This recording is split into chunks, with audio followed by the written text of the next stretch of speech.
Mom is having a hard time living off her pension. We, who are still able to work, should help her out, shouldn't we? But during the inheritance discussion, following the death of their father, Billy, the second son, seriously speaks to the eldest son and his wife. But it seemed his words didn't resonate with them at all. Let's help out, you say. Just as she only has her pension, doesn't mean we can just hand over our money. Exactly. Or perhaps does our mile plan to just dip into our money? Suddenly, the eldest son and his wife look at me with faces like they've bitten into a bitter bug. It wasn't a look one should give to their parents. Stop trying to leech off us. It's a nuisance. The pensioner should just keep to herself except for weddings and funerals. Stay out of our business. Hey, that's enough. Gully chides them, but I was looking down, clenching my fists. Not only did they wish for the death of my husband, but they also complained about the inheritance, and then called me a parasite. I must have raised him wrong. I can't stand it anymore. Yet, I told the eldest son and his wife very calmly, I understand what you're saying. Let's sever our ties. My name is Catherine. I will be turning 65 this year. I'm currently living with my husband, who is retired. He is a kind and considerate person, and we have supported each other for a long time. We are blessed with 2 children, our eldest son, Dan, and our second son, Billy. Both of them are now married. Recently, our house has been showing its age, so we were planning to renovate. We thought it would be nice if we could live with our eldest son and his wife, Dan and Rebecca, once the renovations are done. So I contacted Dan. Dan, we're planning to renovate soon. Would you consider moving in with us? When I say this over the phone, Dan clearly showed his reluctance. As living together, can you spare me? Rebecca will not like it either. But if we're going to renovate, I want to prepare a room for you guys too. That's your convenience, right? If you have so much money that you can afford to renovate, then you can give us some of that money. I'll take it.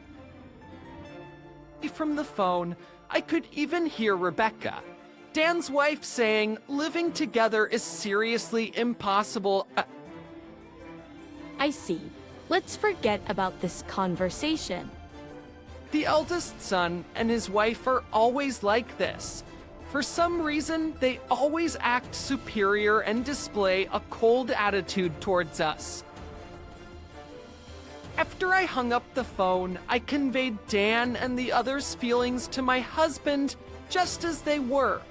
My husband showed a somewhat lonely expression but spoke up cheerfully. And be helped for our old age. Just make the renovations for accessibility so we can live by ourselves. Following that, our home was remodeled as we wished, and reborn as a house with barrier-free design. Several months after the renovation was completed, we were scheduled to have a meal with both our eldest son and his wife, and our second son and his wife. First to arrive were our second son, Billy, and his wife, Anne. Mother-in-law, you are always so good at cooking. Oh, thank you. I'm grateful for your help, Anne. As we were chatting, the eldest son and his wife arrived. Upon their arrival, they sat heavily on the sofa and demanded that tea brought to them. Seeing me preparing it, Rebecca and Dan spoke in an irritated manner. Really, they have no consideration. Exactly, we are guests here. Hurry up. Perhaps as I was about to place the tea in front of them silently, Billy approached Dan from the side. Dan, can you do at least that much by yourself? Our people's son. Annette, shut up. Billy and his wife are kind to us, but even towards such a Billy, Dan was overbearing. However, the reason we called these siblings this time was because there was an important matter to discuss. Dad, since you called us here, you must have some business, right? Spit it out. Indeed. My husband looked at me, so I gave a small nod.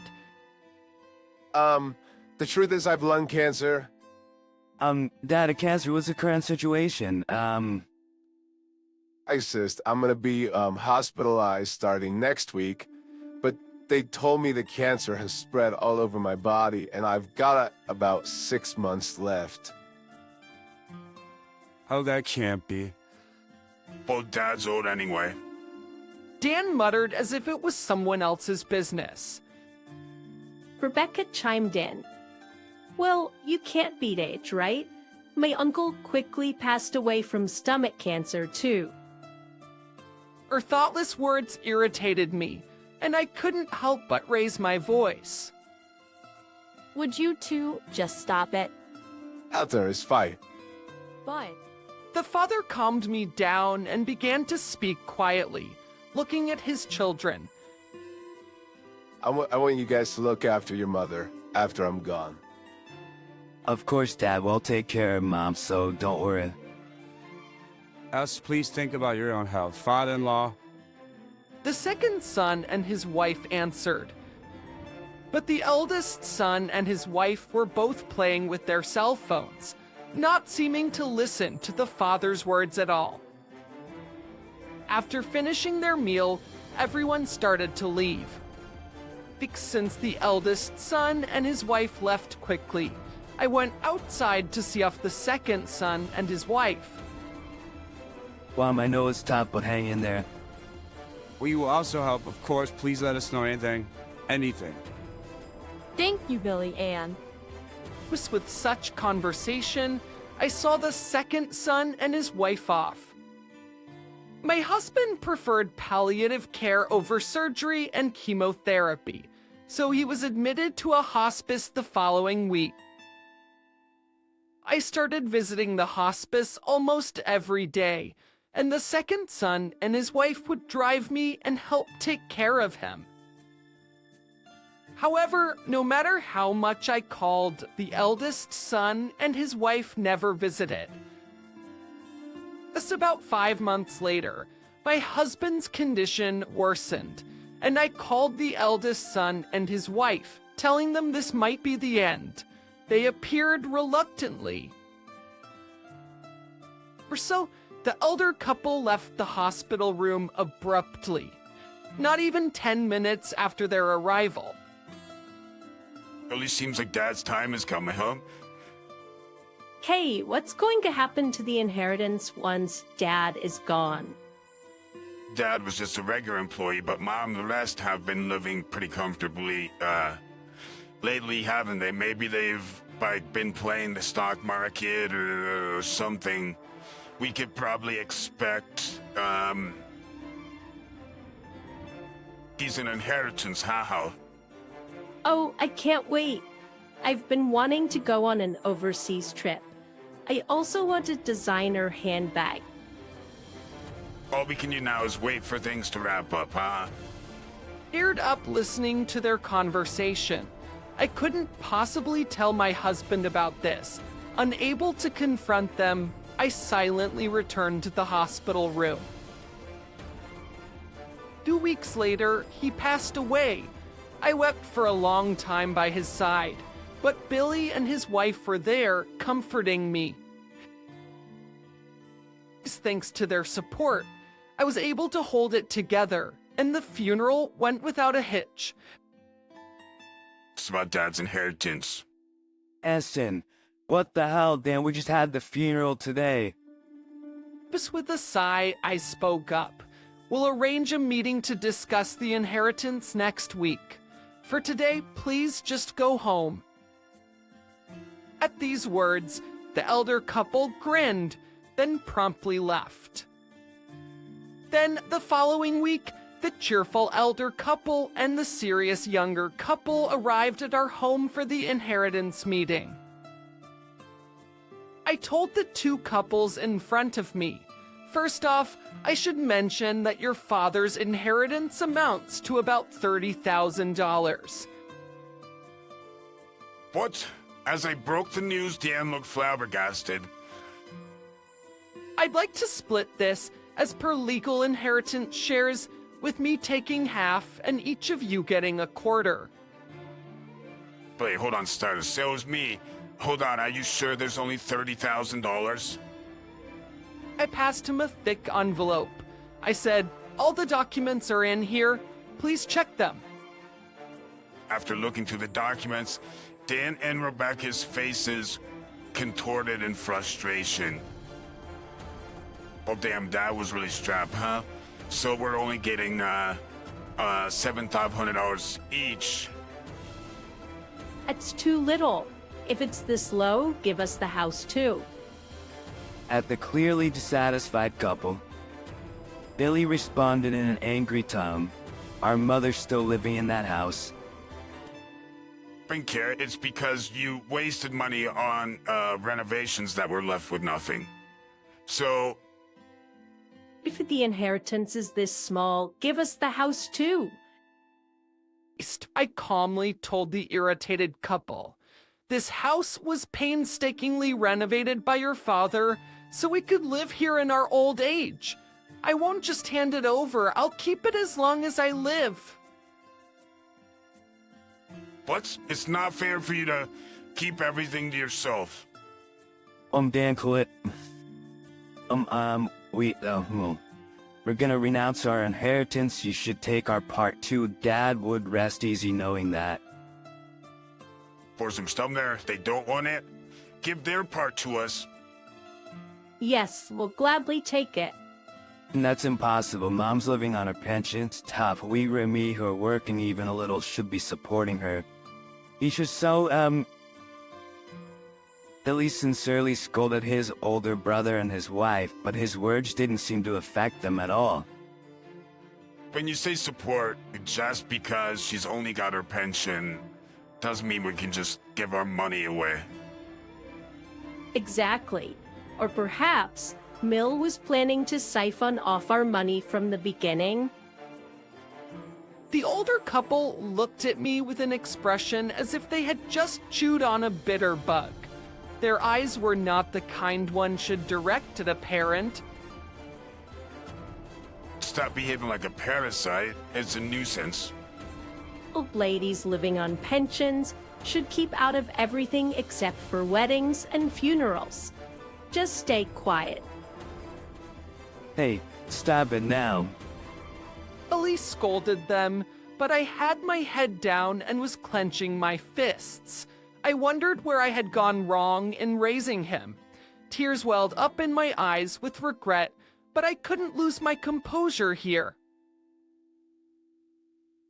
Not only did they wish for my husband's death, but they also complained about the inheritance and even called me a parasite.